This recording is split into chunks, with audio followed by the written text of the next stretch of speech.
পছন্দ করে আমি সেজন্য চিকেন দিয়ে রান্না করতেছি। দিব স্বাদ মতো লবণ। লবণটা আমি প্রথম অল্প দিব, যদি পরে লাগে তো আবার দিয়ে দিব। এখন আমি চিকেনগুলোকে নাড়াচাড়া করে 2 মিনিটের মতো ভেজে নিব। চিকেনটা 2 মিনিটের মতো ভেজে নেওয়ার পরে এখন আমি চিকেনটাকে এক সাইড করে রেখে এভাবে আমি এখানে একটা ডিম একটু ভেজে নিব হালকা করে।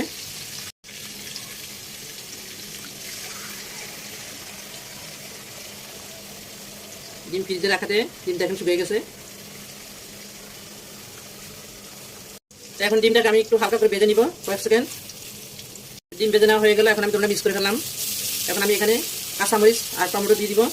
এই যেখানে আমি একটা টমেটো এবং কেটে দিচ্ছি লাল টমেটো পাকনা, এই যে দিয়ে দিলাম। আপনারা এখানে ক্যাপসিকাম অথবা যে কোনো সবজি ব্যবহার করতে পারেন, গাজর মানে যেটাই পারেন ব্যবহার করতে পারবেন। এখানে আমার হাতে পেঁচা ছিল না, আমি সেজন্য দিলাম না। দিয়ে দিলাম 2টা কাঁচামরিচ কুচি করে কেটে। ডালটা যার স্বাদ মতো দিবেন। এখন দিয়ে দিব এখানে আমি একটা ম্যাজিক মশলা, এই যে